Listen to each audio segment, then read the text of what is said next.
What's up guys, Lon here from Android Authority, and the Samsung Galaxy S7 Edge is here, and I've had it for a couple of days now, which is obviously not enough time for a full review, but it is enough time to give you guys an unboxing and my first impressions after 48 hours.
So the Galaxy S7 Edge isn't a complete redesign, and instead is more of a refinement over last year's S6 Edge. That is by no means a bad thing, because Samsung got a lot of things right last year and they only really needed to make a few changes to make their flagship smartphone better. For starters, that sharp in-hand feel that a lot of people complained about with last year's S6 Edge is now a thing of the past. It's also slightly bigger this year due to the increase in screen real estate, which I personally like, but despite that, it's still relatively thin and extremely comfortable to hold. The back is slightly tapered along the side, similar to what we saw with the Note 5, and while it's not a game changer, it does add that little bit extra to how it feels in the hand and complements the overall look of the S7 Edge really well. The glass backing is still a huge fingerprint magnet just like before, which is kind of a bummer, but it's generally a very small price to pay for a phone that looks and feels amazing. The screen still features the same 2560 by 1440 Quad HD resolution as before, and everything still looks super sharp and super crisp, but now you get to enjoy it all on a much larger 5.5-inch display. Everything from web browsing, videos, movies, and games have all looked absolutely fantastic, and the display in general has been a total pleasure to use. It's pretty safe to say that Samsung makes some of the best smartphone displays on the market,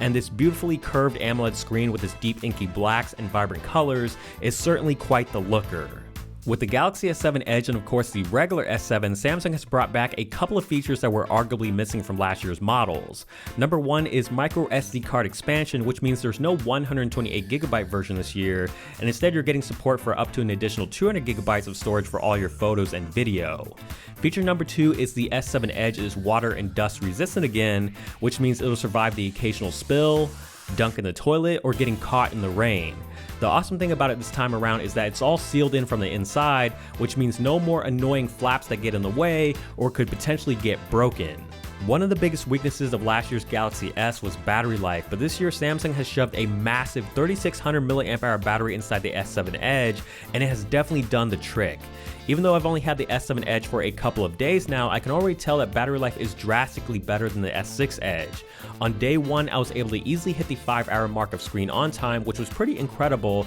and so far I've had no troubles whatsoever getting through a full day despite snapping a ton of photos and doing some light gaming. The camera has taken a bump down from 16 megapixels to 12 megapixels, which may make some people initially think that this is a downgrade, but there's a lot more to a camera than just megapixel count, and other things like the actual sensor and image processing are much more important when it comes to overall image quality. Samsung's basically taken a page out of Google's book, and with fewer megapixels, you're getting much larger pixels, which results in better low light performance and is helped out even further by the f1.7 aperture. Picture quality has been absolutely fantastic, and I've had nothing but a blast using this camera so far. Both daylight and nighttime shots have looked incredible, and while I want to hold off final judgments, I've been really pleased with the amount of depth, color, and detail that I've been able to pull out of this camera. I've also really enjoyed using the front camera a lot, especially the new wide selfie mode, which is nothing more than a glorified panorama mode for the front camera, but it works really well for fitting your friends or just more of the background into the frame.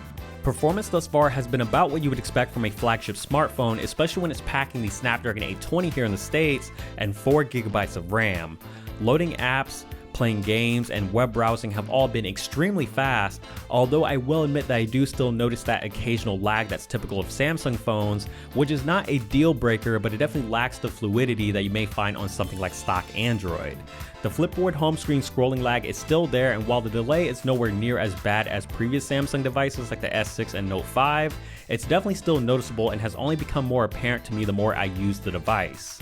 Software has also seen a lot of improvements, especially with the Edge functionality that takes advantage of the S7 Edge's curved front glass panel. You still have all the same features from before like the Apps Edge and People Edge, but the Apps Edge now features 2 columns of apps, which makes it a lot more useful as a multitasker and app switcher of sorts. Samsung has also introduced a couple of new Edge features like the Task Edge for quick shortcuts to common tasks, and Edge panels that can show you a variety of pertinent information like the weather, stocks, and sports scores. I'm still not entirely sold on all these Edge features as far as their usefulness goes, but at the bare minimum, it's a great way of storing apps, contacts, and other bits of useful information that can all be accessed by a swipe of a finger without cluttering up your main home screens. New to the S7 and S7 Edge this year is the always-on display, which can show you useful information without draining the battery because it takes advantage of the AMOLED screen by not lighting up every individual pixel. Right now it's pretty limited in functionality, which can probably explain why it's not enabled by default and can only show you the clock, calendar, or just an image if you don't care for the other two.